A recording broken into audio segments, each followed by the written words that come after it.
Xylem learning. Miss Ade, Maklida, English exam ഇവിടെ അടുത്തെത്തിയല്ലേ. നമുക്ക് ഇനി ചെയ്യാനുള്ളത് ഓരോരോ ആക്ടിവിറ്റീസ് നമുക്കറിയാം 6 ആക്ടിവിറ്റീസ് ആണുള്ളത്. അതിൽ ഓരോ ആക്ടിവിറ്റീസും എങ്ങനെയാണ് നമ്മൾ മാർക്ക് സ്കോർ ചെയ്യുക, ഓരോ പോയിന്റ്സും ഏത് ഫോർമാറ്റിലാണ് നമ്മൾ എഴുതേണ്ടത് എന്നുള്ള കാര്യങ്ങളൊക്കെ നമുക്ക് ഡിസ്കസ് ചെയ്യണം.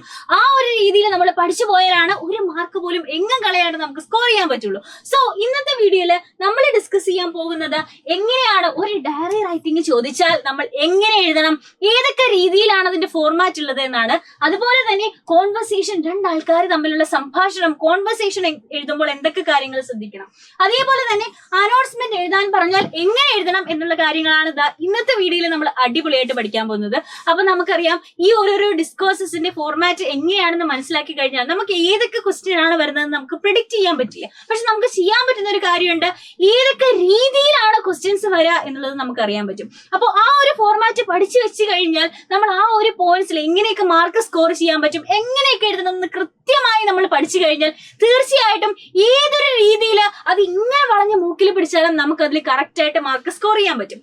അപ്പൊ ഫസ്റ്റ് തന്നെ നമ്മളോട് ഡയറി റൈറ്റിംഗ് ആണ് ചോദിച്ചിരിക്കുന്നതെങ്കിൽ ഒരു ഡയറി റൈറ്റിംഗ്, ഒരു ക്യാരക്ടറിന്റെ ഡയറി റൈറ്റിംഗ് ചോദിച്ചാൽ നമ്മൾ ശ്രദ്ധിക്കേണ്ട കാര്യം എന്താണ്? ഡയറി റൈറ്റിംഗ് എന്ന് പറഞ്ഞാൽ ഒരു പേഴ്സണൽ ഫോം ഓഫ് റൈറ്റിംഗ് ആണ്. ഓക്കെ, അപ്പോൾ ഞാൻ എന്റെ കാര്യങ്ങളും എന്റെ തോട്ട്സും എന്റെ ഫീലിങ്സും അന്ന് നടന്ന കാര്യങ്ങളെ പറ്റി എന്റെ ചിന്തയും പേഴ്സണൽ ഫോമിൽ എഴുതുന്നതാണ് എന്ത്? Diary writing. അപ്പൊ എന്താണ്? a person maintains the diary to write about his personal life or situation. അതായത് നമ്മുടെ ഈ ഒരു സ്റ്റോറിയെ അല്ലെങ്കിൽ ഒരു പോത്തെ അല്ലെങ്കിൽ ഇവന്റിനെ ബേസ് ചെയ്തിട്ടായിരിക്കും നമ്മളോട് ഒരു ക്യാരക്ടറിന്റെ ഡയറി റൈറ്റിംഗ് എഴുതാൻ പറയല്ലേ.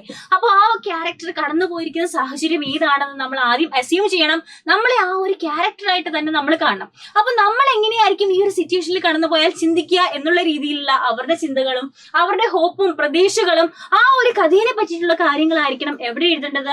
നമ്മുടെ ഡയറിയിൽ എഴുതേണ്ടത്.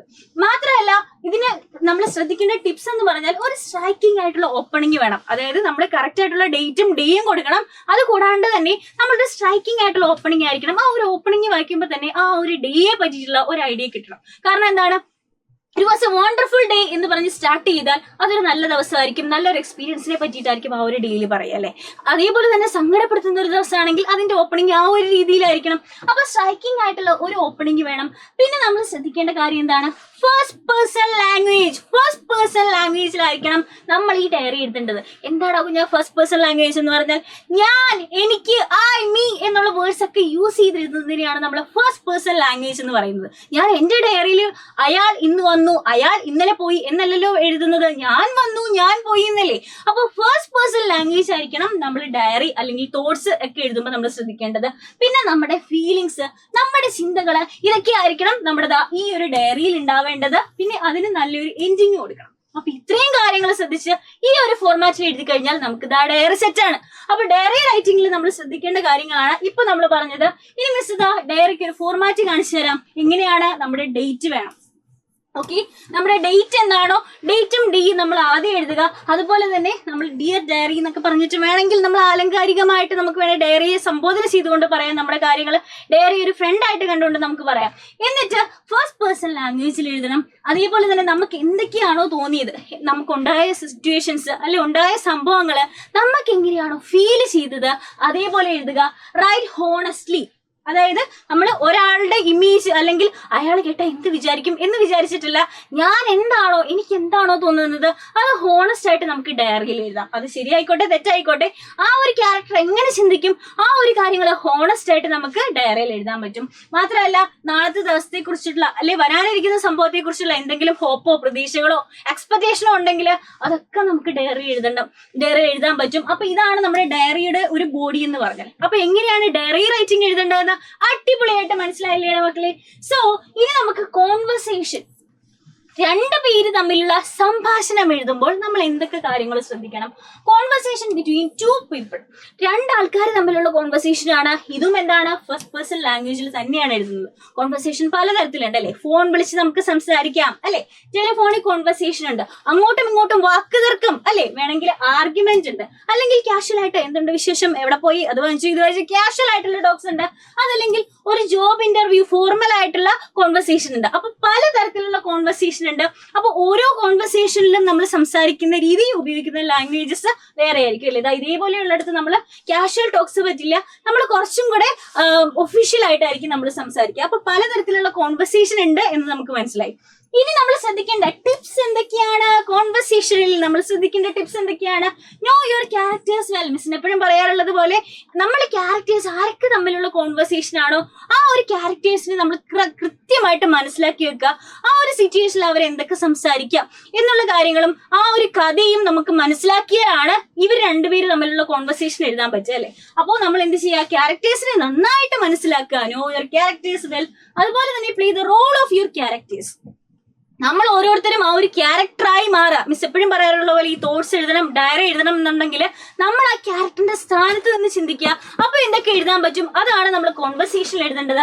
പിന്നെ മാറ്റങ്ങൾക്ക് അതൊക്കെ ഡൈനാമിക് ആയിട്ടുള്ള ചേഞ്ചസ് നമ്മൾ കൊണ്ടുവരുത്തുക.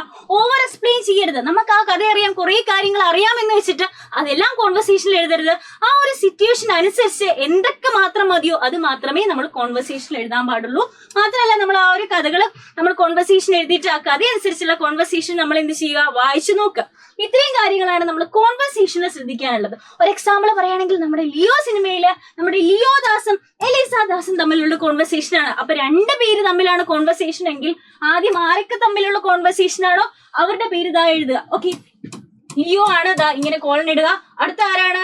ലിസി ആണ് എങ്കിൽ ദാ ഇങ്ങനെ കോളൻ ഇടുക. രണ്ടുപേര് തമ്മിലുള്ള കോൺവെർസേഷൻ. ആദ്യം എന്തുണ്ട്? സുഖമല്ലേ? ആ സുഖാണ്. നിനക്ക് സുഖമാണോ? അപ്പൊ ഇങ്ങനെയുള്ള കാര്യങ്ങൾ നമ്മൾ എന്ത് ചെയ്യുക?